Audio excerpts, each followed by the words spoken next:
Welcome to From the Logo, episode 51. As always, you're here with your Tuesday host, the phenomenal Zizi Huncho, alongside the incredible Gifted Hoops. We're waiting on Jalen and Hayes to hop into the building so we can discuss. No more Splash Bros, Gifted. I mean, me and Gifted are still processing this shit. I'm not gonna lie. Gifted, I don't even know. I checked in on Haley, bro, yesterday. I called her. I didn't call her. I DM'd her after she had posted because I hadn't seen her post on Instagram for a while, and I was Yeah. like, and I saw her post on her story, like a heartbreak emoji, and I was like, I'm still processing this, and she was just You like, know what that was for. Yeah. yeah. So how you feel about it, man? We're not gonna get too much into it, but just give me your thoughts, bro. Uh it sounds crazy. I don't know if I care too much. Okay. And a lot of it is because I feel like they already had their run. Mm-hmm. Like I looked at this season as like, all right, well, this is clearly a transition period. It's always tough to see Clay go. Like you're always gonna think of like the big moments and whatnot. But I mean, we saw a lot of bad basketball this season.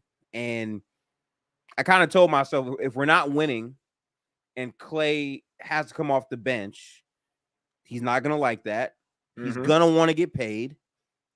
With the new CBA, if we pay Clay Thompson, we could be cooked. Yep. And the team wasn't good enough, even with him, without him. We weren't good. So to Mm-hmm. me, it's like, that's not the part that gets me tight. It's the fact that we lost him for a very marginal return. Mm-hmm. We didn't really get back great assets in moving Clay. And then on top of it, we didn't make any move to get a big piece that moves the needle. To me, I would have been okay with losing him if it meant that we got like some big swing piece to make us better right now. And we didn't really do that. So to me, that's why it hurts me. I feel like the big three, regardless of who leaves or whatnot, they had their run. So for me, I'll always be able to remember that. But I'm more so living right now in the present. Now, is it Mm-hmm. wild that he went to Dallas? That was crazy. I Mm-hmm. wasn't sure if he was gonna go there. I actually thought he might have went to the Lakers. I Same. thought they were maybe gonna get him. Dallas getting him is very good for their offense. So Mm-hmm. I like that for him. I also don't hate Klay Thompson. It's weird because you either have people who hate Klay Thompson, people who overrate Klay Thompson. There's really no in between space for that. That's what I learned. Yeah. I think that the in between space for me is just recognizing what he's done in his career. Because at the Yeah. end of the day, Clay has records that may not get broken ever or won't be broken for a while. Some records that you look at, like 37 and a quarter, the fact that that nigga did Where he that shit, literally made every he shot, did by the he way. did not miss In a single shot. yeah. He was like 13 to 13 from the field, 9 of 9 from three. Like that is the definition of a heat check for a quarter, my nigga. Like Yeah. different. So, and then you Yep. can factor in the 60 on 11 dribbles. You can factor in game six Clay, all that shit. So, like you said, like there's two ways to look at it. You can sit back and like reminisce on the good times and understand that you know you were there to support him when he was at his peak. And for me, right, where we get into the hating Clay Thompson, right? For example, I've seen those 0 for 10 comments starting to get corny now. And everybody's starting to pick up on it because of the reality It of the is. situation, right? Yeah. So people are still trying to drop those comments in like appreciation Clay Thompson post, and it's like, dude, like stop. And my thing is, I told you before, they'll never talk about Tobias Harris having an 0 for in these playoffs in a game seven. Like No. they'll talk about that. D'Lo's 0 for game, won't talk about it. But Clay's, let's talk about it. And it's just like to me, I'm like, that's where you get into the okay, maybe they just hate Clay Thompson because the nigga they hate his dog or something. Like I don't know. It's just weird. So I'll appreciate Clay Thompson in that regard. That's the middle ground for me is where you appreciate a player because you appreciate him for the peak of his career. Like that's like me appreciating Russell Westbrook for what he did for the triple double, right? Like I don't give a damn if you love Oscar Robertson, right? I don't give a damn about none of that. The king of the triple double will always be Russell Westbrook for me. I don't care how bad he's shooting now. I don't care what his Yeah. contract looks like now. You know what I'm saying? Like I was because I was able to witness greatness, right? So I'm gonna appreciate that for what it is. That's actually Russ is actually low key a great comparison to Clay in the hate overrate. You know what I'm saying? Like what you were just getting at. Agreed. Agreed on That's that for interesting. I sure. just yeah. All right. But we're gonna save the majority of that discussion until Hayes and Jalen get in here. Right now, I want to talk about the biggest breaking news today in terms of free agency. Donovan Mitchell, bro.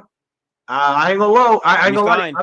I thought that D Mitchell was gonna be on the outs. I didn't know. I was like, based off of Darius Garland selling that nigga, I would have been upset. I would have wanted to leave too. But picked up the extension, 3 more years of Spida in Cleveland. Let me get your initial reactions to it, Gifted. I think Donovan signing makes a ton of sense. I feel like he wanted the money, and I think throughout this whole process, because he got moved around so much, he didn't get a chance to really sign for like big money as he really wanted to. This was his chance to do that. I think the years on it was very, very good. He could still ask for a trade in the next 2 years. He also said that he believed in the process of their GM and what they could do to build a team. And I mean, to be fair, like, they beat the Magic. The Celtics series had games where even without Donovan Mitchell, they had no business being in them, and they were in them. So I can understand the confidence that they would have to be a good enough team, but we got to see them fully put it together. I still don't think this Cavs roster is great per se. Like, you need to get a leap from either Garland or Mobley this season to really be that team they think that they can be. So for him, it's like, hey, I got my bag. I can ask out now if I want to, and we'll see what happens. So I'm not mad at it. It makes sense. Yeah, I agree with you on the point of, like, for Cleveland, it's interesting because watching them in the postseason, I was like, man, ain't no way. Because at the end of the day, when D Mitch was playing, right, Darius Garland was selling them, bro, and I'm like, this is your right hand man. He was. You know what I'm saying? I'm sitting here watching these games, and I'm like, the games that you point out, some games that the Cavs shouldn't have been in, but were in, were based off of D Mitch carrying. Like, at the end of the day, because you look at Darius Garland, there'll be games this man is shooting like 2 for 10 at halftime, or 0 for 9 at halftime. And I'm like, yo, what are you doing? And and I think back to Jared Allen's quote all the time. Maybe the lights were just a little bit too big, or lights were a little bit too bright. Bruh, like, it's okay for Jared Allen to say that. I understand you're a center, right? These might be a new experience for you per se, because your responsibilities on offense are essentially to be a lob threat at best and get some putback dunks here and there. But Darius Garland, you're virtually controlling the show. Like what are we doing? So for that's why I thought D Mitch would just be like, no, I can't really do this. There's not like too much dysfunction, but it's too much uncertainty here on who can actually step up for me and the team when it matters the most.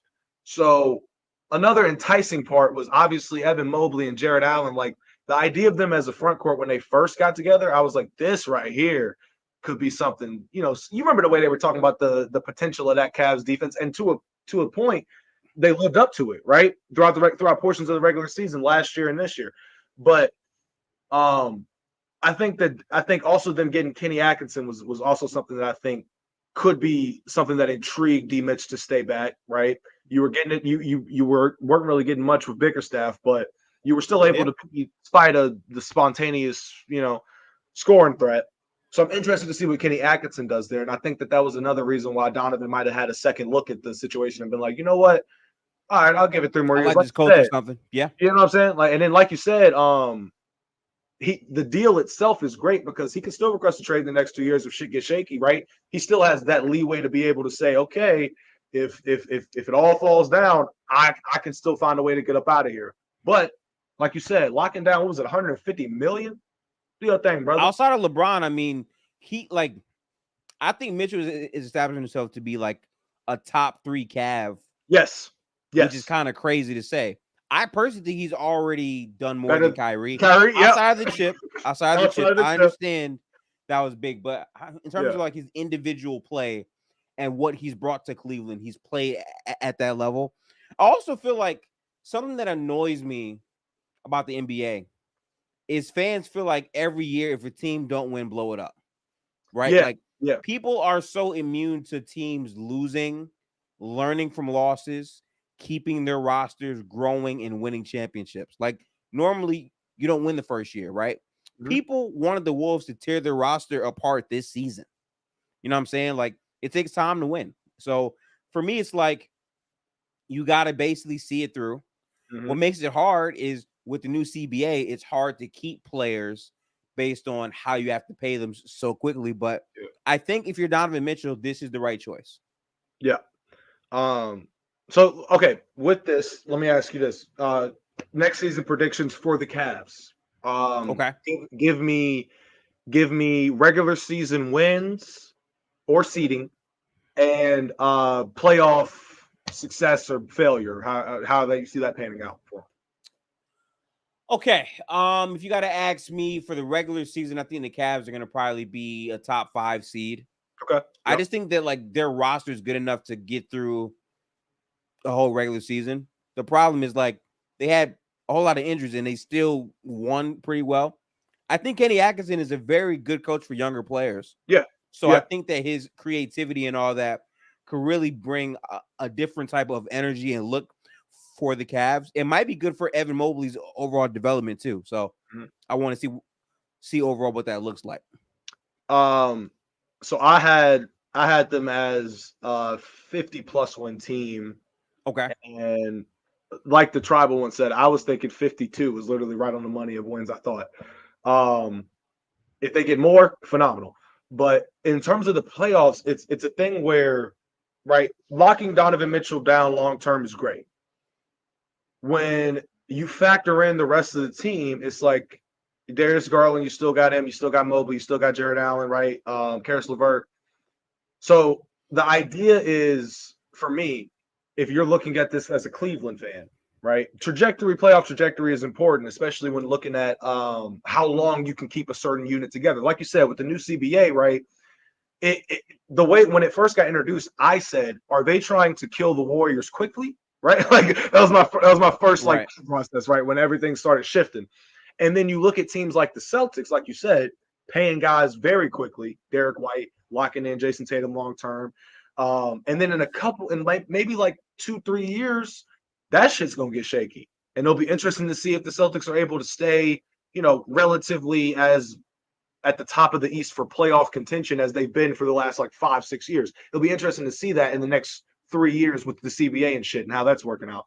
But for the Right. Cavs, I'm thinking, like I said, if D Mitch sees the situation getting shaky, he can dip out. He can find a way out, right? But if I'm a Cavs fan looking at this, does this extension move the needle for me in terms of, right? You could say maybe a first round exit.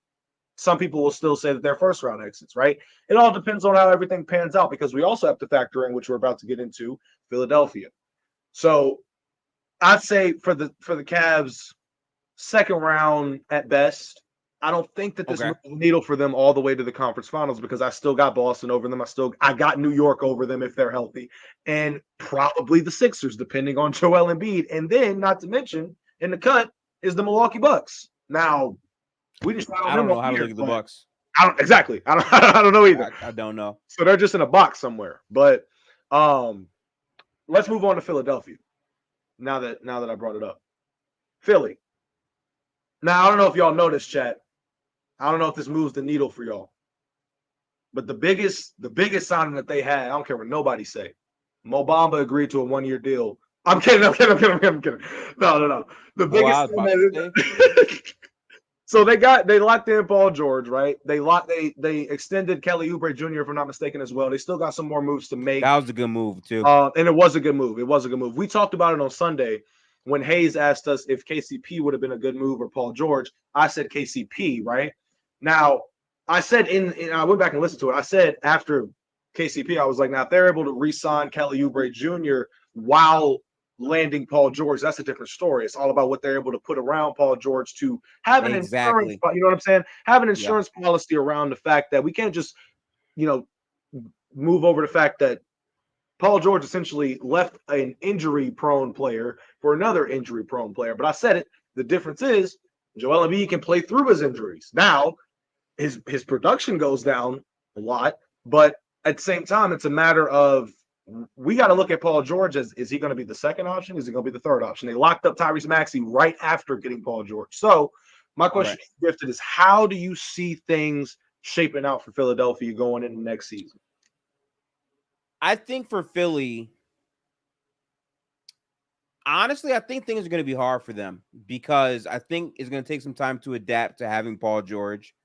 I think their biggest strength was Joel Embiid and Tyrese Maxey two-man game. I think replacing that with Paul George pick and rolls is going to kind of take away from the strength of that. But I think they'll be a better postseason team because of it. Okay. I like Paul George on the Sixers a lot, primarily because they are a team that routinely has problems with staying healthy, right? And I think that Paul George kind of gets you some bail to where if Embiid goes down, at least you have George. Now, the problem with that is George is also a injury-prone player a little bit as well. So that's why I feel like the regular season personally isn't going to look too great for them. But I like the ads. I mean, they finally got a backup big. Andre Drummond was actually pretty valid for them the last time he was in their uniform. He was pretty good. We saw Kelly last year completely rewrote a lot of things that were said about him as a player. Committed to the defensive end, played some pretty good offense as well. He was a great spark plug guy for them. And I like everything they did there. My question is, in terms of how they want to figure things out for this roster, what is their identity going to be? Because you can say defensively, sure, but I still feel like their biggest weakness is the four. Who is their four? PG. That's not it. That's what it's going to be is PG. No, but I feel you on that point. Which is why, right, when we start, I remember saying, when we were talking about the Knicks, I think last Thursday, I was like, the Knicks, saying that the Knicks are a solid, second best team in the Eastern Conference isn't a stretch because we haven't seen what Philadelphia's done yet, right? Now, I was watching First Take the day that PG made his decision. Stephen A. even said, I have to concede that while I love the Knicks and the Villanova Knicks, what Philadelphia has on the top heavy part puts them over the New York Knicks. Now, I looked at that and I was like, interesting. That's interesting because the way I look at it is a little bit different. The way I see it is like you alluded to earlier, Gifted. A lot of people that think if one season of new stars flops and they don't win the championship, they think blow it up. In the case of Philadelphia, it's different. They've been through different eras, all surrounding around Joel Embiid since he got drafted, right? The Ben Simmons and Markelle Fultz era, James Harden, boom, boom, boom. Jimmy Butler and JJ Redick for a second, Tobias Harris, and now up to Paul George and Tyrese Maxey. So for you saying that you don't think that it's gonna take time to gel and get that to work, I completely understand. Mind you, Joel Embiid was averaging more points than minutes before he got hurt last year. So I don't know if that affects his game offensively because he has a Paul George there who can get his own bucket and catch and shoot threes. Whatever you essentially need, Paul George can do. Same thing with Maxey in terms of just backup offensive help. So I'm interested to see that dynamic in that for that big three. And then not to mention the fact that they did bring in Andre Drummond, which is going to help them on the glass, interior presence. We get that. But like you said, if Paul George is the starting four, are you going to get something for that? Like, are you going to try and fix that? Are you going to, are you just going to leave it like that? Because while we can see that Paul George could play like a stretch forward, position, is that really going to be too much of a needle mover for your team if that's the case? I don't know. Now he could play on the perimeter, of course, right? But what about when you're running up against the Nuggets and you're playing the dunker spot or guarding the dunker spot, Eric Gordon, right? Or you're having to get physical with I don't know. So I'm interested to see that. But we got Hayes in the building, ladies and gentlemen. Hayes, what's going on, fellas? Welcome. What's good, Hayes? Now, I've held off on talking about the Bulls just to wait for you to get here, right? But I've also held off on the title topic, and right now we're talking about Philly, so we just gonna have you jump into that conversation. Philadelphia's picked up Paul George, re-signed Tyrese Maxey, signed Andre Drummond, and re-signed Kelly Oubre, all in the span of like less than 72 hours. So let me get your thoughts on what you think Philly's gonna look like next season. I like what Philly's done for what they had to work with. How much of their roster was free agents. I like what the players that they've got down and acquired. I like how it seems like they're going to fit together. I'm not saying that all of a sudden Philly's like the super big threat in the East. I still personally have Boston Celtics, the New York Knicks, and maybe even Cleveland Cavaliers above them until I see them play. But I like the players that they've assembled because you can see it fitting together. They got Eric Gordon too as well, if I'm not mistaken, right?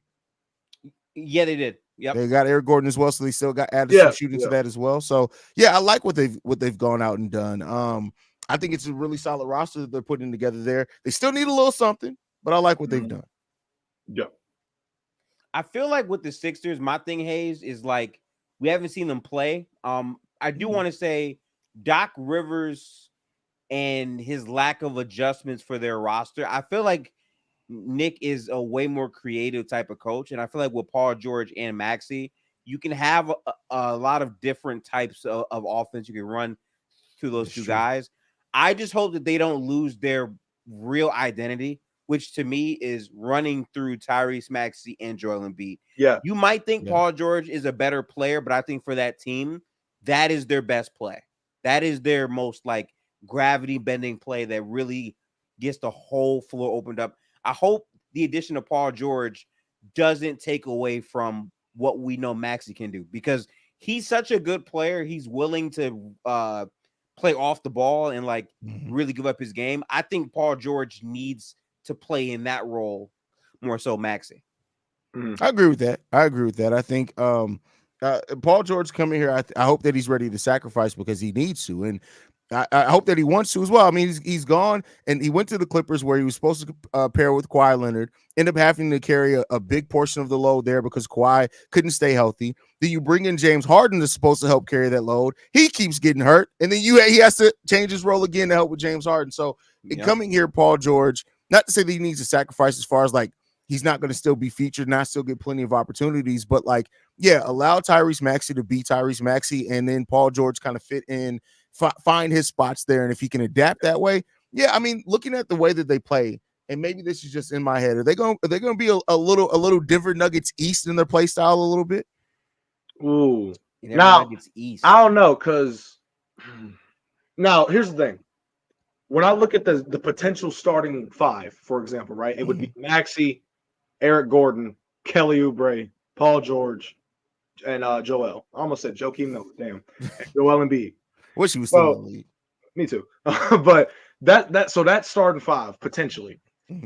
Now, the way I look at it is I agree with Gifted on the point of the reason why I was like, on Paul George coming to Philly initially was because I was like, I don't really want him to disrupt the progression that we're seeing from Tyrese Maxey. What we saw from Maxey in the postseason, right?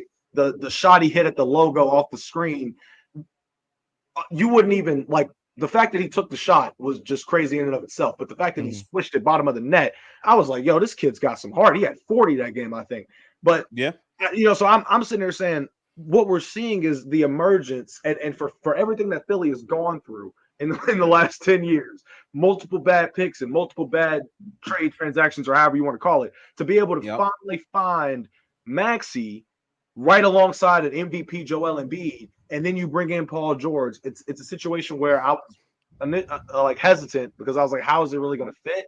So to get this point about Paul George sacrificing, I'm going to ask y'all, what is it about his game that he needs to sacrifice in order for them to be successful? I don't really think he can't do it. I think we saw him change it before, right? My thing with Paul George is just he has to lean more into that.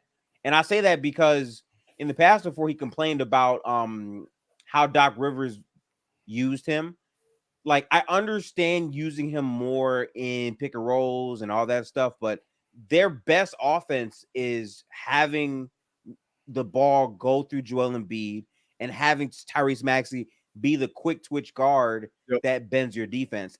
If you now have Paul George off the ball, it changes a lot for them because now it's like, wow, we have a guy that we know we can trust one pass away. He can do so many other dynamic things, right? I think Paul George is cool in terms of he's a pretty good overall decision maker, but I think Tyrese Maxey has a lot more chemistry with Joel Embiid. And if they're going to go far, it's about going with what they know has made them a very good team. I feel that.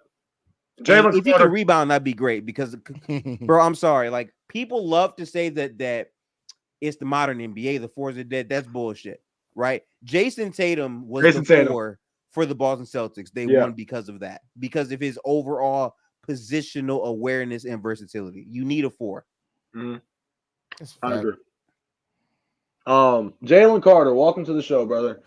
What's up, fellas? What's up? None much. We are discussing Philadelphia, so we're gonna let you get the last word on that before we transition slowly more into the title of the show. But what are your thoughts on Philadelphia, Jalen? Landing Paul George, re-signing Maxey, re-signing Kelly Oubre, signing Andre Drummond, and getting Eric Gordon. I think Philadelphia, I mean, Paul George might be probably the signing of the summer, I think, for any team. I think Paul George, people definitely forget how good he can be because of the injury situations that he's had, being injured at the wrong time in the playoffs. But him joining a team with an MVP caliber player in Joel Embiid, Maxey as still a young and a solid number 2 or 3 option. I do think it'll be a number 3 option. Paul George bringing offense, defense, being able to play off the ball, just bringing everything to the table really kind of puts them in contending territory. Clearly, I think the second best team in the East, and I think gives them at least a fighting chance or a shot against Boston if everything goes right and for them to make NBA Finals. So I think Paul George again, so just a phenomenal pickup for them, and they're right in the thick of things. You think it makes them better than New York? Yeah, I'll still put them ahead of New York just because Okay. Joel Embiid, yeah. And again, New York's great. Like, I see the balance on that's phenomenal. Just having guys like Joel Embiid, Jokic, Giannis, Luka, like those four, if you just put pieces around them, that are solid or even very good in a lot of these guys, it just makes such a difference. New York is great, but them not having a player of that caliber, I think just puts them, a little below. All right, so you ain't got no stock in the Nova Knicks, is what I'm hearing. Look, I got love for the Nova Knicks. Like, that's a well-built team.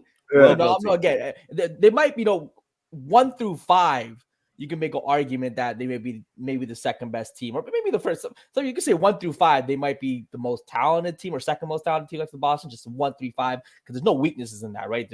Everybody's just solid. The drop off isn't big from a Joel Embiid versus a Kelly Oubre. That drop off isn't there, but their top end isn't at Very Joel good. Embiid. Yeah, exactly. Jokic, players of those caliber. Yeah, I will say, think the Knicks have more depth than whatever the Sixers have, right? Mhm. Like Josh Hart and Dante off the bench is going to be an insane rotation. Yes, like that is going to win them a lot of games, especially in the playoffs. Having that is good, but the problem is while they have that, their front court is going to suffer. I mean, not having Isaiah Hardenstein and having to rely on one big to play all these games is bad. If you ask me, this might put them in cap hell potentially over both aprons, but this guy is a guy that I think you could buy low on.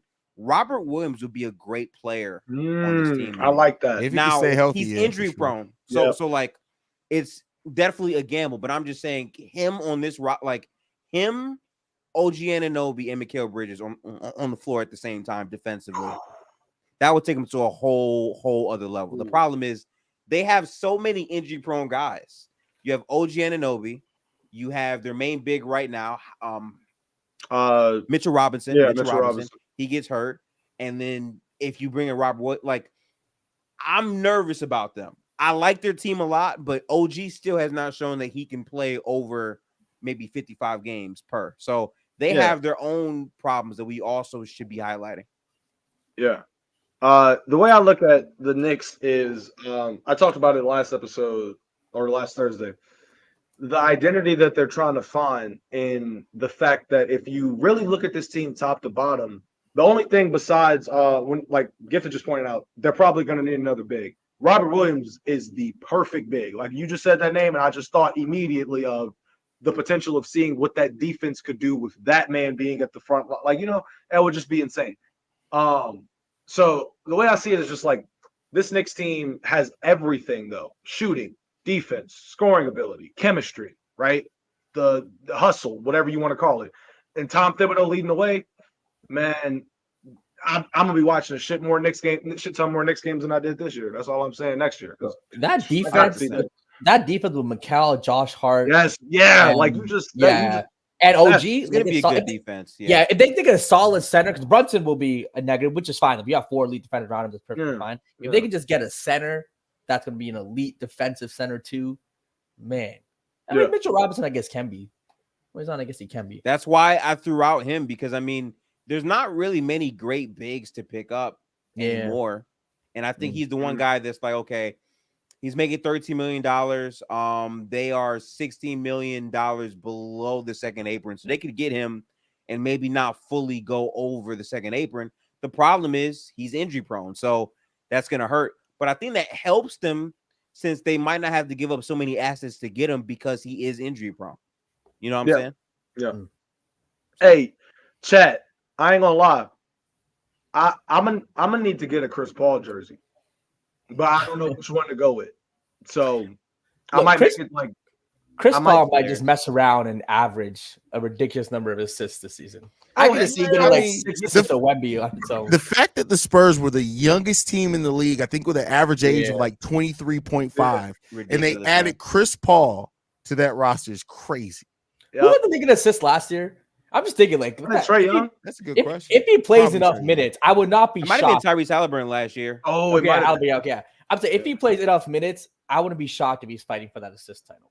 If the minutes are there. If he could play like 32, 35 with that team, yeah. Well, you got to think all the it was Halliburton. Yeah, you got to think 27, 30. the fact that Nikola Jokic was third in the league in assists last year is crazy. I'm sorry, go ahead. That's Jokic. But yeah, what was I saying? I think that Chris Paul gonna maximize the hell out of that, just playing with Wemby, like just being able to be teammates with Wemby and throwing that man lobs and shit. Because clearly, after watching last year, it was like no one besides maybe Devin Vassell wanted to really get that man the ball, and Jeremy Sohan when he was forced to. So I'm interested. Clips on we got Golden State Warriors news. Oh shit! The Golden State Warriors are signing Kyle Anderson to a 3-year, $27 million deal. Slow mo, Kyle Anderson. I knew we got Warriors fans in shambles. Warriors fans in shambles. I had to make sure first it was from the real Woj page, but this is actual Woj just tweeted that out. 3 years, $27 million. I actually don't think Kyle Anderson's a bad player. I don't think he's a bad player. Kyle Anderson's a bad player. I just think that Mike Dunleavy needs to be put in jail because I'm tired of this shit, bro. I am like DeAnthony Melton and then Kyle Anderson. Yeah, it was crazy. People were acting like on the panel today. They're acting like DeAnthony Melton can be better than Clay. I'm like, Melton's fine. Better than Clay. That's what I'm saying. I'm like, Melton's better fine. Than Clay. He's not even the same tier of player. Bro, do y'all understand? Y'all turned down a Zach LaVine trade to pick up Kyle Anderson and DeAnthony Melton. Listen, shout out to y'all. Okay, hang on, please. Do y'all understand how many hypothetical niggas are on this roster that cannot shoot the ball, bro? Kyle Anderson, bro. Do you understand how, like, bro? We're gonna have lineups with Draymond, Kyle. It's gonna get fucking Draymond, Kyle Anderson, Trey. Like I can already see the non-spacing lineups.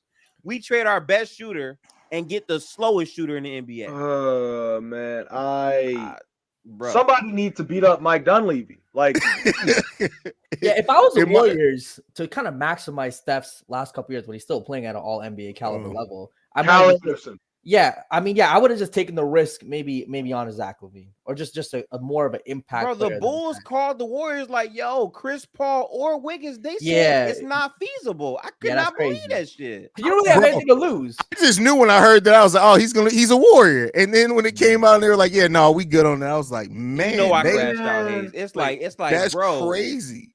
Not feasible.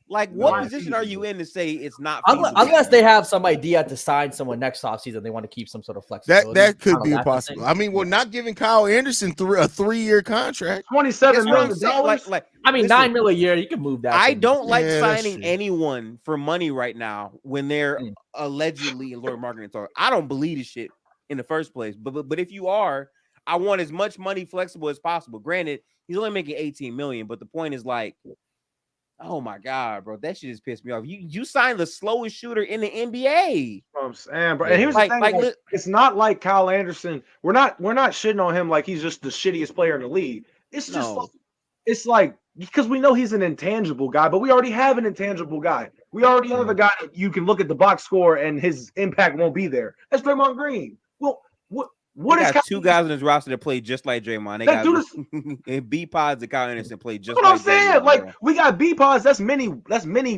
vanilla Draymond who can shoot, and then we got Kyle Anderson who it's Kyle Anderson. Like why? what is the appeal there? Y'all niggas said, look, we just lost the second greatest shooter in the history of our organization.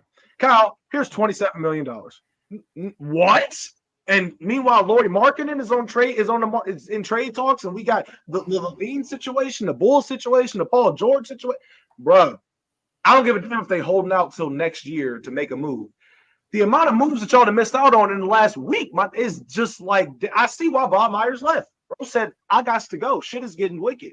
Y'all saw Magic when he left the Lakers, even though they went on to win a championship, right? When Rob Pelinka pulled up over there. But still, if a GM is just backing out randomly, that usually means some bad shit is coming, bro. Like, it's just, I kind of hate that though, because he left partially because he didn't want to have to make decisions, and he created the sandwich. Like, bro, you was a part of this shit before you left, bro.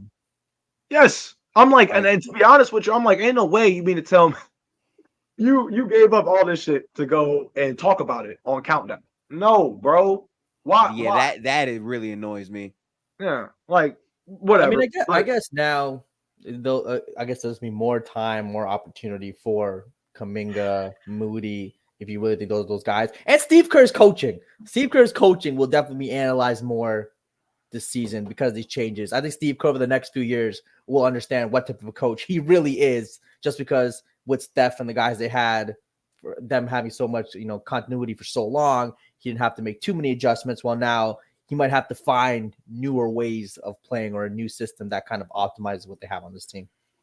We lost. The slowest shooter in the we league. We lost Killer Klay Thompson for Kyle Slow-Mo Anderson. I am appalled right now. When I saw that notification, I had to read it out loud because I had to get gifted live reaction to that, bro. That shit made me mad, bro. I'm saying, so Kyle Anderson making 9 a year, Melton's at what, 1 year 12, something along those lines. Oh wait, it's a sign and trade. They're also sending a future second round pick to the Minnesota for that move. The second round pick they got for Klay? Didn't we just get? Yeah, they got 2 second round picks for Klay, right? What? Yes, y'all giving out picks for Klay Kyle. Wait! Stop! So they traded Klay Thompson to the Mavericks for no players. It was for a $16 million trade exception, 2 second round picks. You're telling me they already traded one of these other picks for Kyle Anderson? I mean, yeah, they traded a future second round pick GM, swap. And it's a pick swap. So there you go. It's a pick swap. Okay, it's a pick swap. So that makes it a little bit better. All right. Well, I guess since we're talking about the Warriors, let's transition into the title of that shit is so shitty, bro. Golly. Let's transition into the title of the episode today. No more Splash Bros. Klay Thompson, if y'all missed it, signed a 3-year. How much money was it? Was it $50 million? Was it $50 million? Yeah. Yes, it was. A very reasonable deal. A reasonable deal. I think. Now, as a Warriors fan, I have my feelings towards the situation, but great pickup for Dallas. Regardless, they needed someone of a Klay Thompson caliber, so whatever. He is the Michael Jordan of Tim Hardaway Jr.'s. Yes, sir. Yes, he is. Michael Jordan of Tim Hardaway Jr.'s. And that's right. And Tim Hardaway Jr. is the Tim Hardaway Jr. of Tim Hardaway Jr.'s. But it is what it is. So Hayes, Jalen, one of y'all can just pick to start. But what are your thoughts on the Klay Thompson debacle? The fact that they got DeAnthony Melton and Kyle Anderson so far as replacements. Just give me your thoughts on that. The contract size is interesting, right? So 3 years, $50 million. So it's about 16 and change, right? $1 million a year. Seems like a very reasonable deal. So I'm told from reports that I'm seeing is that the Warriors did offer more money. Obviously because state taxes, things of that nature. He thought his take home pay would be higher here, which is fine. But if the Warriors offer 20 mil a season, that seems fairly reasonable too for a talent he is. I do think a little bit of it is maybe what he feels like he's entitled to because of what he did for the organization. He felt like he deserved more money, maybe in the 30-35 range, or similar to what Draymond got. I think Draymond got 100 million. 100 mil over 3 or 4. Over I think it was it 3 or it was 3, 4? I mean, so what I think he maybe he wanted money similar to a Draymond Green, which is understandable. But the Warriors did, I think, what they felt was best for the organization for the long-term thing. I know we talked about, again, earlier on the panel, we talked about the tax apron. Them signing in for a bit more money will put them in that second apron which just goes into getting draft picks away, your luxury taxable, where they're willing to pay that when you're not really in contention. But it is weird seeing Klay Thompson on the uniform. Klay Thompson is one of those guys who I just felt like was a lifer. There's just certain players you want to see in the same jersey, like the Kobe, Tim Duncans of the world, Dirk Nowitzki. Even though he's not at that caliber player, Steph would more be in that category. He's just a big piece of this team and what he did. Like, people forget now. It's cool to be a Golden State Warriors fan. When Steph, Klay, and Draymond first got there, it was like, they had their run with Baron Davis, Steven Jackson. Like, they had their. It wasn't a great organization overall. It wasn't a great organization, though, right? It wasn't cool to be a Golden State Warriors fan. There wasn't a lot of Warriors fan, right? It was kind of just like, I think they brought the team for like $250 million or some shit. And now it's in the billions. Yeah. Joe Lakers making a ton. Like, this is probably his greatest investment ever. I don't care what he does outside. Do you think for that, what he said, $253, $300 million valuation, the $7-8 billion with the winning they've done, it's been phenomenal. Klay Thompson. Wait a second. Wait. I just realized something. What's that? Klay's making 3 years, $50 million in Dallas, right? 16 and change a year, yeah. 16.7 a year. About. Tobias Harris, signed for 2 years, $52 million. Yeah. To go to the Pistons. Tobias Harris has one of the greatest agents I've known. I gotta see whoever his agent is. You keeps the bag. You was the Michael Jordan of agents. Whoever his agent is, he's the Michael. That is an absolute fact. That's he dead ass made 306 career earnings, 306 million career earnings. Never made an All-Star game. Congratulations! That's crazy. What is you gotta respect? Wow. I do think though the fit with Klay, they're as good as Klay can be. Still can be a positive player. There are some question marks, right? I think defensively with Luka, Kyrie, and Klay, that's definitely some problems there. They got to figure that out. I think they're going to be by every time, right? Now the shooting he brings, obviously, is there. Can he create off the dribble at this point? Maybe he was a little limited in Golden State where they're using him. So I do think with Jason Kidd here in Dallas, how they'll use him will be intriguing. They do have to make more plays for him. Like I'm saying, I don't think he does a lot of scoring. They have to run plays for him, right? Yeah. Klay was dribble handoffs, running off screens. They have to have plays set for him. Klay was never like elite in terms of creating his own shot, even before injuries. Exactly. It was like you'd get a mid range or a fadeaway or like a good post play, but it wasn't like Zach LaVine creating his own shot, for example.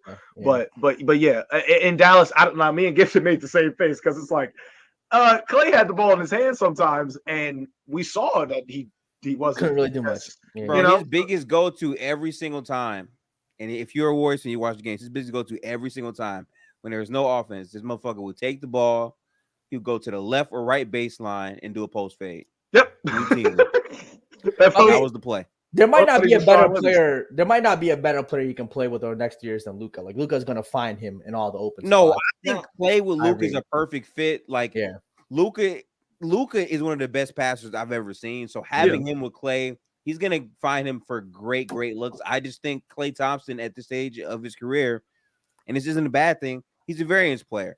They can win with him having 30, they can lose with him having 12. You know what I'm saying? Like there's good and bad things with Klay. So I like it. The defense is a bit iffy, but I will say, to me, their biggest pickup beyond Klay Thompson, which again, I do think he's very big for them. Najee Marshall is a crazy steal. That is like, he was on my radar for Golden State because he was a glue piece in New Orleans. He shot 37 for 3. Granted, not high volume, but the point is he was actually shooting the ball.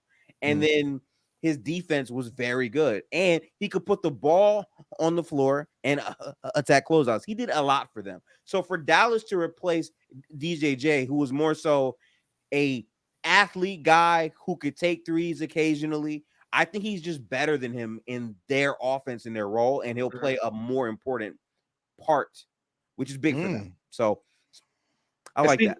Now, I was conflicted because I didn't want him to go to LA just because I was like, that shit would just be petty. But I understood him going to LA. So I was just like trying to prepare myself for the shit. And then when he ended up in Dallas, I was like, oh, well, I mean, Luka, my boy, one of my best friends, he's a Dallas fan, immediately texted me and said, we have potentially the best offense in the West and the worst defense in the league. I said, nigga, damn. But looking at it, defensive league pushing it like a motherfucker though. It's pushing it. NBA. But you understand what he meant by just looking at Luka, Klay, and Kyrie, and as 3 of your point of attack. Is it a lot of, but like you said, them picking up Najee was huge. I feel like that was Huge just pickup, to man. fill the gaps of, That's a nice you know, pickup for him. yeah. So I'm interested to see what Kid does in terms of rotations and shit like that. But in terms of offense, it's really like enticing to want to watch because, like you said, Luka's one of the greatest passers I've ever seen. And the fact that Tim Hardaway Jr. and Derrick Jones Jr. were getting those touches, and you replace that with Klay Thompson now, Way better. way better situation. He's still gonna get. I'm interested to see how many touches he does get based off of like he was relegated to almost, you could say, a second option in Golden State at a lot of times last year. Now will obviously be a third option in that lineup. So I'm interested to see what they do with that. But yeah, man. Hayes, let me get your thoughts on the whole debacle, the demise of the Golden State Warriors. It sucks. It sucks to see because like I had this thought where you always when teams go through what the Golden State Warriors have gone through, the battles, the championships, all that, you have this mindset of they'll ride off into the sunset together, right? Like Draymond, Clay, and Steph will ride off into the sunset, all retire together one after another. But it sucks that it seems like it all came crashing down just because Clay just wanted more. He just wanted a little bit more respect, right? That's what it seems like. And unfortunately, he didn't get it. He ends up moving on. I do like the situation that he moved on to. I do like him actually in Dallas. I actually think that's a really good spot for him to be in. I don't hate that at all. But to see the Golden State Warriors go this way when just 2-3 years ago, it felt like it was going to be this natural transition of power from the young guys to the old guys. And now they're just stuck where it's like, we're not sure what path they're going to go. Maybe Gifted's more sure of it, but it's like Kuminga. I like Kuminga. Still a question mark. Trace. Like Trace, still a question mark. So it's not going to be that type of natural transition for power that it looked like it was going to be at some point. Gifted, you got any more on? Yeah, I don't want to sound like an asshole, man. I don't. But I gotta be like brutally honest, man. Like I like Klay Thompson. He contributed a lot overall to this dynasty. But Klay isn't the same player he was pre-injury. That's just the facts of the matter. I mean, he was a variance player for us, right? Him and Andrew Wiggins played painfully ass for many months on this roster where they just were not good. And Klay Thompson can have it going or he won't have it going. And I accepted that. That was fine. Like, it kind of was what it was. I think in Dallas, he'll probably be better because he's not going to be looked upon to have to be the 2 or even 3rd overall leading guy to score the basketball, right? So that's going to help him out a whole lot. And he has more guys that can actually get to the rim and be the focal point offensively in spurts, right? All we had consistently doing that was really Steph. So his looks should be better. But also Klay, like his shot quality, while it should be great, is really not that great. Like he still takes a lot of tough shots, but it should look better in Dallas. So that's the thing. Yeah, I agree with you. I think that it would look better in Dallas. In a situation like Golden State, the only reason that I would give Klay Thompson the benefit of the doubt for shot quality and or shot selection is look at who his dynamic duo partner is. It's Steph Curry. It was literally just him. We talk about Steph Curry. For the most part. You know what I'm saying? Like Steph is, if we're talking about degree of difficulty shots, especially when it comes to 3-point shooting, Steph Curry's at the top of the list and been there. So Klay's just sitting there looking like shit. If Steph really got the green light to pull some 35-foot no look contested 3-pointer, shit, I'm gonna go ahead and shoot this joint off my right foot. Like, you know, and it's like, no, Klay, you don't have to do that. You can wait and be a little bit more patient. You still got 12 seconds left on the shot clock, my nigga, but damn. So in Dallas, I think that he'll have a situation where he'll be put in a lot more just positions where when you play with Luka and Luka, if he drops to the cup and the defense collapses, and you look at Dallas and where they were last year, I think they were top 5 in 3-point attempts, and they were number 13 in like 3-point percentage. And then when you think about Dallas in the postseason and all the corner threes they were knocking down with certain players in that spot, and then envision part of their offense. Right now, envision Klay Thompson in the corner taking those threes. I'm like, shit. I mean, I can see Luka already having like crazy ass plays with him, and his spacing, even if they don't incorporate enough movement, his spacing is going to change a lot about how you guard Luka and Kyrie. He's going to get great looks, and he'll make teams pay for that for sure. I feel like Brandon is just, bro, Who let you out the Oh, I've been gate? ignoring that nigga. He's crazy. He been going back and forth with himself for the last Bro, 15 minutes. he dead ass said earlier, power who? forwards don't matter. The league Exactly. is completely positionless. You don't need a Yes. 4. Meanwhile, Jason Tatum is sitting here averaging 10 rebounds a game and for a postseason run. Crazy. No, it's crazy Um, because you can literally go ring by ring. This Yeah. year, Jason Tatum. Last year, Aaron Gordon. Much needed Yeah. for that overall Nuggets team, right? If you go back to the Warriors, Draymond Green. You can go back to the Raptors, Pascal Siakam. You know what I'm saying? Like they had a lot of things that they needed from a lot of their players. You need a dynamic front court to win. That's Brandon, what are you talking about? Tatum is not a 4, he's a 3. Nick, what are you talking about? What are you talking about? I was just about to get the statistics because Brandon Catch really just be wanting to hear himself talk sometimes. That's what I'm saying. Like, And it's why? So just for reference, Jason Tatum played 44% of his minutes this season at the 4. Season before that, 53%. The season before that, 67. The season before that, 6. Bro, what are we talking about right now? You just be chatting, but it's all right. It's all right though. You know. You better hope to God they don't give me the permission to mute your shit because I swear I'm getting pissed. Oh no, see, mute is nice. He wouldn't be muted if I had the chance. I feel like no mute. It's not even like, I used to wonder how Chill would just get so worked up about the chat, but like niggas like Brandon need to be put in cages. But anyway, Cages is crazy. Cages is funny. That cage should have been a condom at conception, and we all would have been okay. But it is what it is. Makes the world a better place. Anyway, moving forward. Who uses condoms though? Come on now. Nah, he crashed out. That's a golden joke, Jalen. Shout out to Jalen. Plan B at Costco, man. Plan B at Costco. But continue. I mean, you can get them off the shelf now at Walgreens. Hey, so I mean, it is what it is. Bro, that is hilarious. All right, Hayes. The Miami Heat.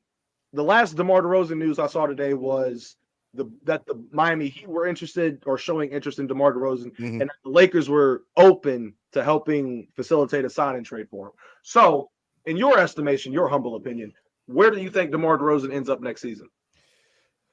I'm not even going to front on you. I have no idea, and the reason why is because it depends on what DeMar is willing to do. If it's a sign and trade for a free agent, it has to be at least a 3-year deal. DeMar doesn't want to take a 3-year deal. He wants a 1-year deal if he's going to take the mid-level exception, reportedly, because he wants to get back in free agency and get more money. He turned down a 2-year, $80 million contract.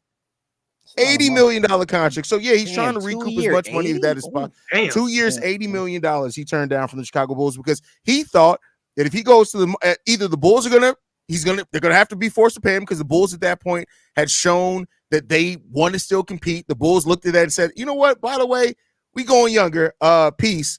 They also signed Jalen Smith to the mid-level exception, which hard capped them. So now even in a sign and trade deal, they can only take back the most $14 million. So you're either going to need a third team or that's capping DeMar DeRozan at his money. DeMar's eventually going to have to come to the realization that he is going to have to take a probably 1-year mid-level exception. And if that's the case, unless the Spurs are the only team with cap space that makes sense, that could make some type of sense for DeMar DeRozan. But even then, I don't think that they make any sense for DeMar DeRozan. He should have took 2 years, 80, man. I'm not going to to he should have did what we've seen so many players, so many other people do. Right? How many players have we seen? You lock in the money, and then if the Bulls decide to go rebuild, hey, y'all got to figure out a trade for me. I'm going to be here making my money. Or if you want to get traded, get your bread. So you look at it. The only teams with cap space remaining in the league, Utah with $37 million, they don't seem like a team that's going to try to get DeMar DeRozan. Orlando with $23 million, don't see it happening. Detroit with $26 million, you know what? I can't even say no. Who knows what Detroit's going to do? Yeah, I don't know. I think DeRozan at this point in his career, I think if he wants to join a winning situation, he has to be. He's like going to have to take first man off the bench because he still gave you 23 last year, right? He was 17th in the league in scoring. Yeah, and we're talking about somebody like that that can't find a job. Yeah, that's crazy. Yeah. Like he's still valuable. So many teams. Yeah. So you're looking at the Lakers, which makes sense. They still have their full mid-level. the Heat could make some sense only because Heat culture. I'll always give them the benefit of doubt on any player just Always because of because Heat of that. culture. I always Yeah. give them the benefit. Spoelstra is gonna make him like I would be if Spoelstra like makes him an all-star again. I'd be like, all right, Yeah. Spoelstra. Yeah. And so it's the thing that we heard a little bit before we started the show is that the Heat have talked to him and they expect an answer in 24 hours. To me, that sounds pretty confident. So I guess I'd have to say the Heat in this case. It does. Okay. Yeah. Hey, look, I'm not even gonna lie to you. I don't even Damn, know. somebody banned Brandon Katz. What happened? I saw that. That's why I started. It gotta be Claire here. Shout out to Claire. Damn, that's Dummy crazy. producer. That's crazy. I wonder who did that. Damn. Damn.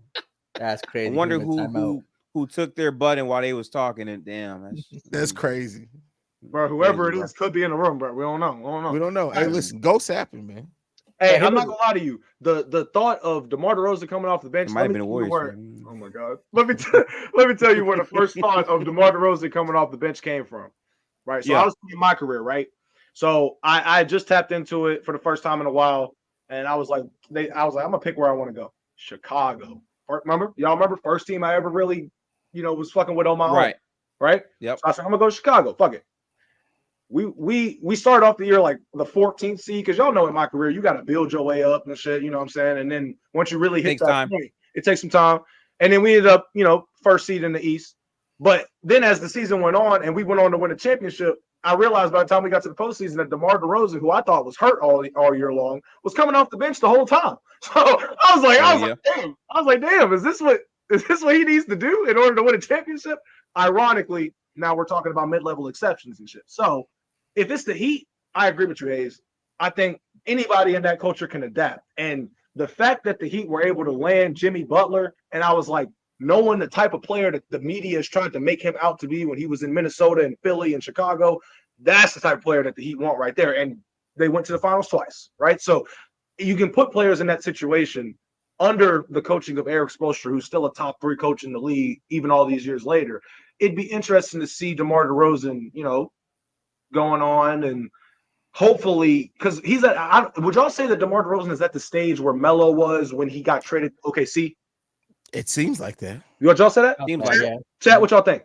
Yep. Is DeMar DeRozan at the level of in his career that matches Carmelo when he got traded from New York to OKC? As far as perception, maybe. I think he's Okay. still a little bit more productive than Carmelo. I do too. But as far as perception around the league, yeah. So DeMar DeRozan's longevity is so underrated. it is. Yeah. Like his It is. consistency as a scorer, it's been phenomenal. That's a good point, Jalen. His consistency Yeah. as a scorer, because when you look at certain players that may have, peak like Russell Westbrook, for example. I knew in 2017 when Russ was winning the league MVP, I was sitting there and I was like, when Russ loses his athleticism, because his shooting started to slowly dip year by year, but I was like, once he loses his athleticism, I'm really interested to see what he does to keep himself in the league, right? A player like Russell, he's not going to lose his energy per se, right? He's not going to lose his ability to get guys involved and just be a spark plug. But in terms of shooting, that was something that I knew was going to take a hit even before he got to the Lakers. For DeMar DeRozan to be in year what? Is he in year 15, 16? Like, for him to be going at it this long and to be a pretty solid scorer still, right? Guys like Kevin Durant is another one that I feel like people really don't. People are looking past and not even understanding it. KD is in year what? 17, I think. I think 17. It might be.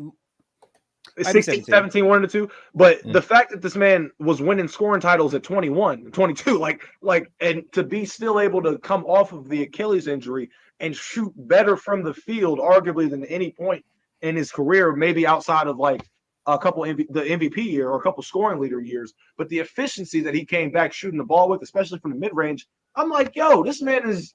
We talking about LeBron pushing 40, KD pushing 36. Yeah, like KD's longevity too, and LeBron's longevity is just because it's been the longest is overshadowing a lot of these players. A lot of these players are just being longer. Like I'm looking at the list right now of most 20-point seasons, and people with 11: Moses Malone, Larry Bird, Dominique, Charles Barkley. Then we got Westbrook, Kyrie, Harden, Lillard, DeRozan, Anthony Davis, and at 12, Will Chamberlain, Patrick Ewing, Allen Iverson. Then we got Stephen Curry, Jerry West, Hakeem, Dirk, Shaq.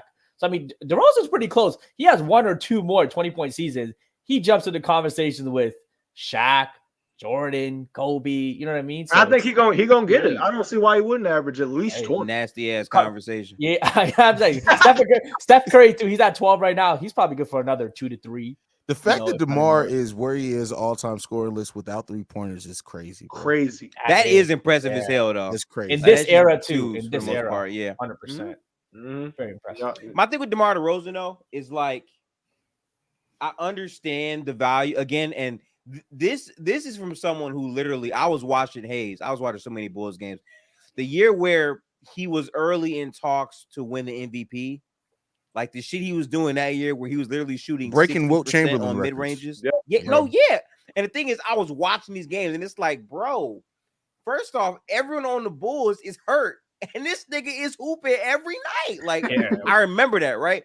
But my thing with DeMar is, even though I know that DeMar existed, when you're building a roster for the playoffs against elite defenses, he struggles mightily. And a lot of that is by design based off his play style. Like, yeah, he's a mid-range guy, but he takes difficult shot quality, and he's not as portable because he can't really, shoot the ball that well. Yeah. And now he draws free throws, which is great, but I think for a championship team at this point, I don't think it's viable to say DeMar DeRozan is a starter on your team. I think off of the bench would be the best value for him to have. On a To be winning honest, a team like Denver could use him off the bench. Fast. That'd be great Denver for would be them. huge. It'd be huge for That, them. especially for what they've lost role player wise, that could be Yeah. used. So I'm not gonna lie, man. These Denver talks gonna get interesting because I'm not gonna lie. No KCP, Mhm. the bench is already it's been ass. Yeah. No KCP either. So now you lose Mhm. not only a good shooter, but really one of your strongest defenders. I got a Crazy lot of work. teams in the West being better than Denver next season. I'm not gonna lie to you. I do. Even though Jokic is the best player in basketball still to me, it's just it's a lot, man. It's a lot. I really think like no replacements, Hayes. None. that's And and again, what we've been saying for the last couple of weeks, role players are important. The Denver Matter. Nuggets are a perfect Yep. example of that. They Yep. matter, bro. How they lose out on like the two Bruce two of the Brown. biggest Bruce Brown and KCP, two of the biggest role players, the two biggest role players that helped them Back-to-back get to, years. you know what I'm saying? And Yeah. back-to-back years. Crazy work. Now look, the Nuggets, like I don't even understand that concept because like we know the bench has not been up to par since the championship, really. And even then, it was like we were looking at 1 to 2 guys off the bench at most, right? That were really having an impact overall for the game. Right. I remember watching a Warriors game this year against the Warriors versus the Nuggets. And I was like, I said, I can't wait for the bench units to come in, right? Because Chris Paul, Dario Saric, right, Moody, the crew. And I was like, because I want to see what happens in this stretch of basketball. Forget the starters. And in that stretch, I mean, the Warriors were mopping their bench unit, was mopping the floor with Denver's bench unit. They subbed in Jokic real quick. I was Hey, they were. crazy work. But like I said before, the CBA and all of that, first apron, second apron, all that people are confused with, y'all are going to figure that shit out real soon as the years go on. Because all these teams that they may look good right now on paper or, with the production that they have on the court, like the Celtics, bro, I told Gift at the start of the show, in like 3 years, Hayes, Jalen, shit going to get shaky over there. He They did say that. He did say that. The NBA really doesn't like dynasties. They don't, bro. They really don't. And I always say Now, like, that new parity- CBA is meant to Yeah. stop that. Exactly. Yeah. It's meant to stop it. I've always kind of thought in sports in general, I understand why parity and like you want smaller market teams to be able to compete with big market teams. So you need some sort of salary infrastructure to keep it balanced. I've always thought for teams, this goes to any sport, is if you draft the guy, you draft well, you should be able to sign that guy. Let's say you have to sign him for 4 years, 150. The cap hit though, you get like a 30% discount. You still pay him that money, but the cap hit, you get a 20-30% discount because teams shouldn't be penalized for drafting well. This happened in hockey Right, too, when the Blackhawks were really good for a Yeah. long time. They had a dynasty, and basically because they drafted too well, they had too many good young players. Everyone needed to get paid. And with hockey, it's basically like a hard cap. It's not even like a soft cap. They had to get Right. rid of guys, right? So you should make it an incentive to draft well versus just signing free agents. So that's the only change I would make just across the board in sports. I do want to point out a lot of people shit on the Players Association for agreeing with the CBA. But the more I thought about it, it's like, no, they won. And I say this because we hate it in terms of roster construction. The Players Association don't give a damn about roster construction. They care about getting their players paid. It's paid. And what are we seeing? We're seeing a lot of these players get their bags because Yeah. teams are always on the lookout, meaning that like you have to pay a player early or he might leave and walk. So now players are getting bags more than ever. Also, the biggest rule of them all, which people are criminally like not paying attention. This is the biggest thing to me. Teams having to fill like I think up to 96% before the season starts. The biggest difference is it was like they will let you do it mid-season. So that's why you saw a whole lot of movement because teams were trying to get up there in season. Now it's before the season, meaning you're gonna see guys get paid, right? Oh shit, we're the Houston Rockets. We have all this money. It's got to go somewhere. Here's $80 million for Van Fleet. That's how that happens. Yeah. That's why the Pistons had to pay Tobias Harris 52. Mm-hmm. It's crazy how role players are making generational wealth. Yeah, it's really good role, right? It's great. And like I remember, I was watching a video on like the Miami Big Three, a couple of days ago, just kind of rehashing it, watching it. And I was remember like LeBron was signing his max contract was 16 mil a season, or like 18 mil. Yeah, like 60, 18 mil. And like role players were getting like 5 or 6. And once you consider taxes, agent fees, like, yeah, you're getting good money, but you're not getting generational money. You're getting, and that was running out quick. A mid role player would take home maybe 2 mil a season, which is fine, but you could easily see why players went broke, then this and that. But now when you have these mid-level players making 20 mil a season, it's like, damn. Wow. I saw Tobias Harris. The $100 million. I said this before. When Kevin Garnett signed the first $100 million contract, that was a major thing. Like a major thing. Yeah. We're now seeing consistently role players get $100 million. Patrick Williams just signed for $90 million. He did sign for $90 million. I forgot about that. He did. Like that's crazy. Yeah, that's crazy. But it is very much a basketball thing. I still see in other sports role players aren't getting paid a lot just because the way only 12 guys on a team, amount of revenue. So like, hey, if you want your kid to play a sport, you want money, go play basketball, man. Just go play basketball or baseball. Well, baseball's always been but baseball with no salary cap is definitely that's that situation too. But like their role players don't get paid like NBA guys. Like their top end, they're getting the 70s, 50, 60 mil a season. But baseball players, they get screwed when they get drafted on like the mid levels. Yeah, right. I do want to get y'all's thoughts on. So let's talk a little Lakers for a little bit. They're 0 for 6. They're 0 for 6. What you mean? No Dan Hurley. Oh, no Paul George. Yep. They weren't able to sign Derrick Jones Jr. after whiffing, so that's gone too. Actually, hang on. I have a tweet about this. Let me just. You got a whole list. I'm gonna just go through my profile. JJ Redick's been great though. I think the way he dealt with Bronny's press conference. I think he answered that very well. Yeah, I'm excited for what he can do. But So these are the Laker whiffs. No DeJounte Murray, no Klay Thompson, no Dan Hurley, no Paul George, no Derrick Jones, no Donovan Mitchell. A lot of those players they had meetings with and they were not able to get. Now, here's what I'll say, because we said this before, right? We like what JJ Redick could be. We do. But if your roster not changing, is it moving anyone? The fact that LeBron said he was willing to take less, which I thought was kind of bullshit, but I was gonna wait to see what that all looked like. The fact that he said that and they couldn't get a guy, that's concerning. Because if you don't upgrade this roster, you're also not getting better. And in this Western Conference, in this economy, if you're not getting better, you're getting worse. Yeah, they definitely whiffed on a couple of guys. I actually don't mind them missing on Klay because I just think defensively their situation, I don't know how much of an improvement would have been based on their current talent too. So I'm okay. Missing on Paul George, I think is big. Paul George, I think would have taken him to another stratosphere contender level with him.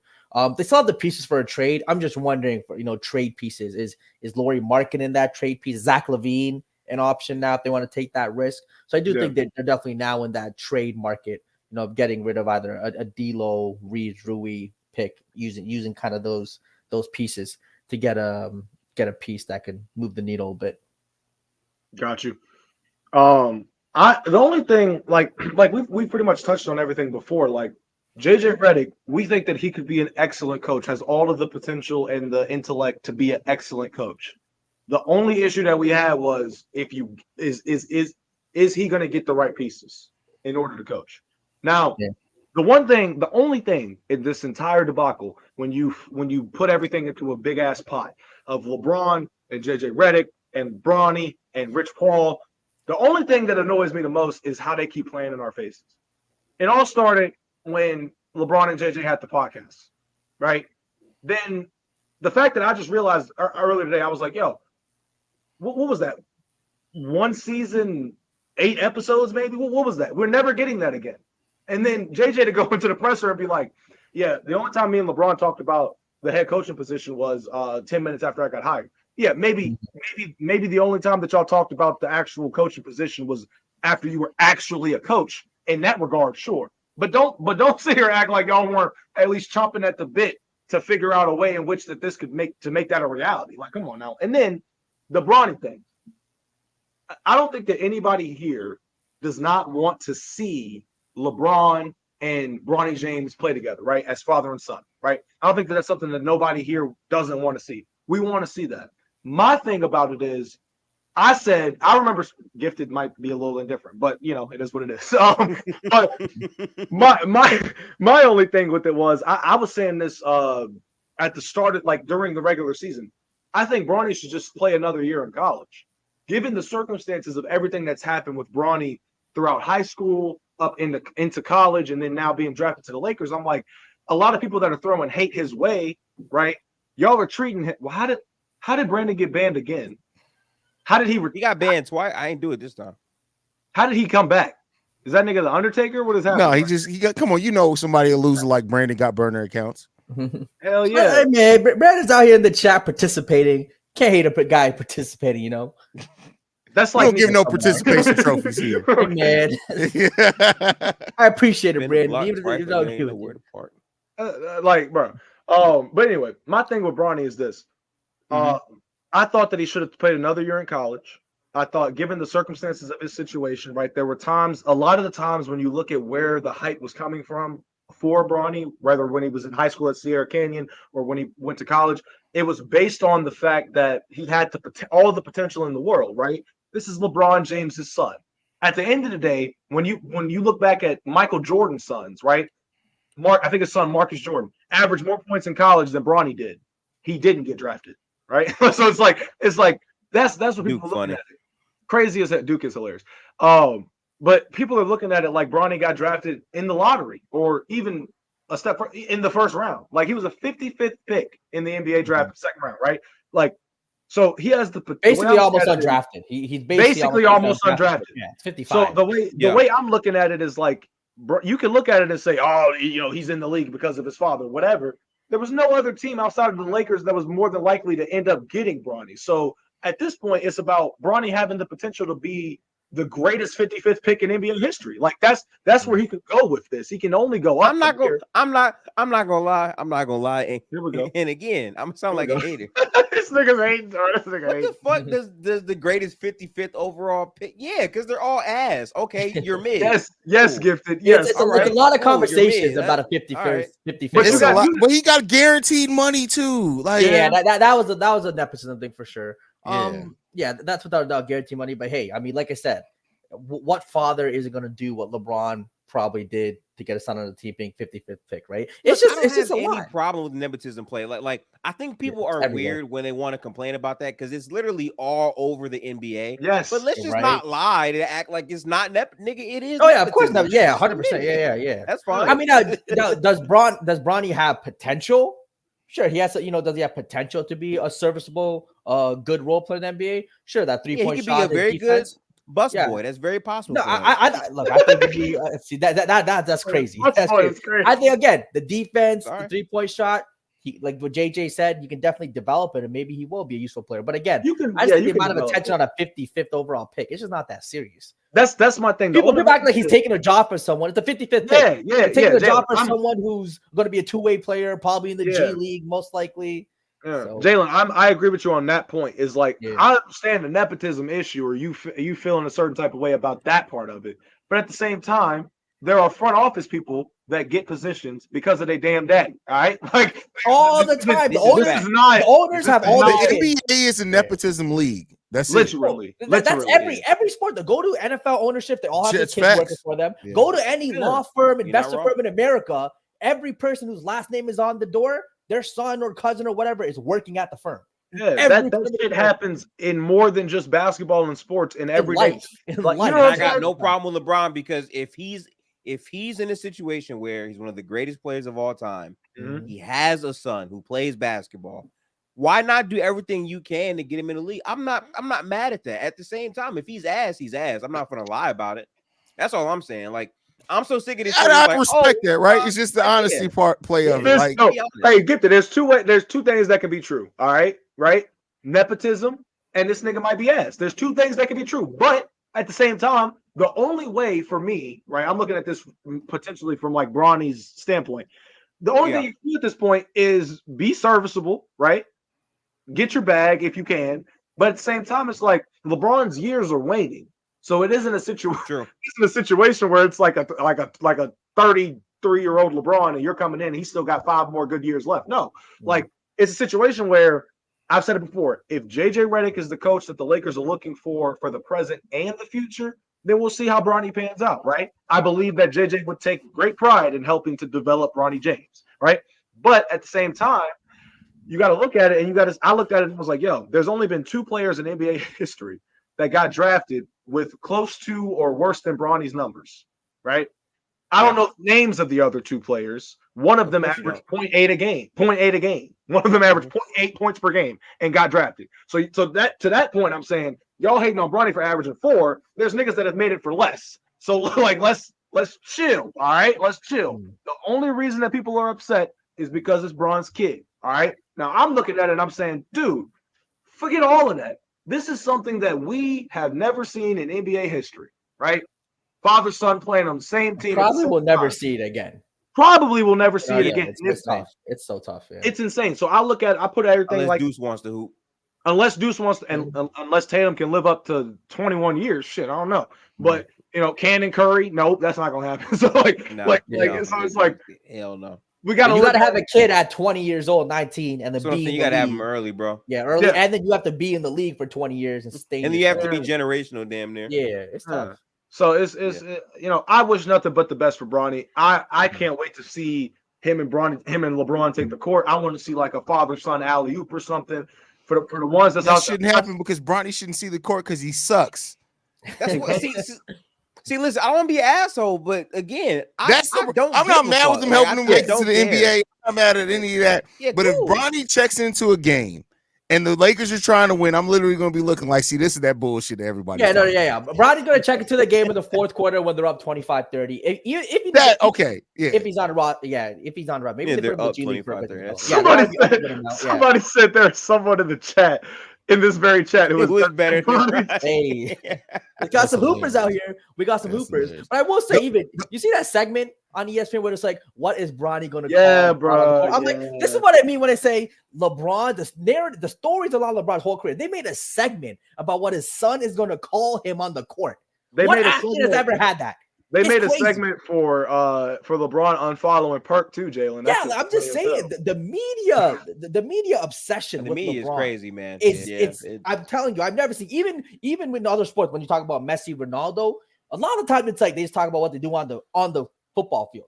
You know what I mean? It's a lot of that. They're not talking about they do talk about their sons because they do play soccer, this and that, but not like the way this American media culture talks about LeBron's son. What he's going to call it. It's just so toxic and whatever. And like I said, it's just what LeBron has had to deal with media-wise. I think people are seeing more of it now, but this has been going on for 20 years. Like this level of toxic, petty, whatever it is, it's just been going on. Bet I passed the ball better. Hey, y'all great. See, now we acting like he is scrub though. We don't the only industry that nepotism should not be a thing in is porn. That's crazy. I mean, that's wild. I didn't even think about that. I'm not gonna lie, you might be cooking on that because that's hey man, hold up though. If there's nepotism in porn, bro, we gotta have a whole different conversation. It's a whole different conversation because you might be a lot of things you're doing that shit. If Alexis Texas had a daughter built like that, hey man. Oh, I'm damn. just- Oh I'm my just saying. That's not how crazy it is to bring your own family member into this. It's kinda Like, crazy. hey, You built for you it, got though. You potential, built for daughter. it. Like, what You built for it now. you mean your daughter got potential? Hey, You that's built for it. something that Tiana Trump would do. Though. I can definitely see Tiana Trump like, yeah, you can come with me to the office. Let's stop. That's Damn, so I can't see it. That's crazy. a crash out, man. I Crazy. can't see it though. I can't even front with you. And Lisa Like, Ann had a daughter. I ain't mad at you. a mommy daughter Jalen workday is crazy. My goal is for every episode for the month of July is to man. end it by saying something wild. I'm just letting you guys know right now. Jalen might be a 69 god, man. He I don't is, know, bro. man. Man. I Jalen, don't I don't know. care how many shows we do. I'm never letting you live down the fact that you said on camera that you were anti-condoms. You were promoting Hey. He anti-condoms. did say that shit. I'm- Yeah, he did say that Hey shit. man, drinking green juices, you immune to everything out there. Pull-out games legendary. Drinking We the green LeBron juice. of pull-out Drinking games. green juice. Drink your green juices, man. Drink your green juices. You'll be all right. You'll be all right. Nigga drinking Jolly Rancher apple. He thinks he's good. Hey man, no, go blend up that kiwi, that celery, green apples, broccoli, spinach. Do you wonders. That's Bro, wild. That's fam. so crazy, bro. Hey, strap up, boys. Don't ever. Please, dude, don't listen to Please strap up. Jalen. Don't It's listen not, to it's not the Jalen. same. It's not the same. You'll mess around with a whole family. That's what I'm saying, bro. You're gonna have JC juniors running around everywhere. Hey, I'm trying to get a starting five, but we late. We already 30 no A chance. starting Yeah, starting five five will be is That's This solid. crazy. nigga said, hey, they made the Jackson five. I'm about to make the Carter Right, five I'm right saying, here. starting five, be solid. Imagine Jalen walking around with a bunch of little Jalen minions trying to get them to sing harmonies and shit. That's gonna be That's Hey, hilarious, Jalen bro. minions. Get it? Jalen minions. That's crazy. All right, look, That's funny. I don't have anything else, so this is where we're gonna sign off, and I'm gonna let y'all go ahead and give y'all goodbyes. This was a great episode. I'm not gonna lie. Thank Yeah, you good episode. for coming through. Like the video if you haven't. If not, Jalen's gonna get you. I don't know, It's but crazy. but yeah, go ahead, Gifted. Let them know where they can find you. Hayes, Jalen, follow up afterwards. Absolutely. You can find me on all these platforms. I'm on Twitch and Twitter at Gifted Hoops. Tonight, near what time is it? It's 24. Tonight around 8 or 8:30, I will be back to Elden Ring. My homie told me the game is hard, and he said I probably can't beat it. I told him I'm not afraid. I'm mentally untouchable. I'm not afraid of challenges. And I've been playing that shit, and I've been killing. You know what I'm saying? So I'm getting through it. It's a hard ass goddamn game though. This is by far one of the hardest things I've ever done in my life. This game is fucking, oh, shit is crazy. But It's different, yeah, bro. you can find me Elden there. Ring's different, bro. Elden Ring is different. man, oh man. Hayes and Jalen, follow up. You guys can follow me at CEO Hayes on everything. If you want to follow my Bulls page, is at Chicago Bulls Central. Appreciate you guys for tuning in, man. Yes, sir. Yeah, Jalen Carter music, TikTok, Instagram. I post them. I probably should post more often. We'll get to it. Yes, sir. Yes, sir. As always, you can find me as Easy Outro on multiple platforms, either with an underscore or a dot. But yeah, this was a great show. We'll see y'all on Thursday. Jalen will be hosting. Jalen, what you got on the agenda for Thursday? Nothing. I bet you ain't got Thursday. nothing. I mean, You look, don't that's know what yet. we got to see what news comes out. Yeah, it's Tuesday. We'll see Okay. what happens tomorrow. We have some WNBA. You should be talk. prepared, WNBA Jalen. today. You should be prepared. You should already know. Oh, it. actually, Come on now. I forgot. By the way, there is a big WNBA Yeah, game yeah. tonight. We didn't get a chance to, but Aces versus the Fever Yep. should be a We'll- good game. We'll probably talk about that on Thursday for sure. Absolutely. Big Yeah, WNBA for sure. schedule. Hey, get gifted. Best time to study for a test the night before, baby. Night You're not before to wrong. get it done. You're not wrong. All right. Thank you for joining us. I lie. You're here. wrong. Nah, you're wrong. You're wrong. Sometimes, Fucking yeah, get an sometimes. IC on that shit. Appreciate y'all for joining us. As always, we will catch y'all on Thursday. Watch that WNBA game tonight. As always, it is the host Angel Reese, Rookie of the Month.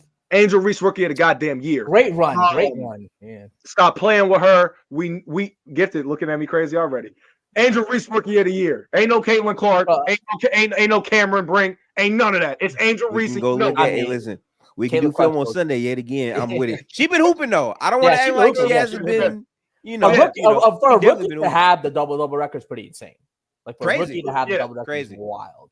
Angel Reese Crazy. rookie of the year. Put it in the chat. Love y'all. She Y'all got be more good. double-doubles than Jalen has pullouts. So there you go. That's so crazy. You definitely wrong about that. Shoot, I'm tripling up her record. Let's be Damn. real. Let's keep it Damn. 100. Jalen a 69 god. It's okay. Love y'all. We'll see y'all Thursday. You are hiding a check. Wilt Chamberlain. That's crazy.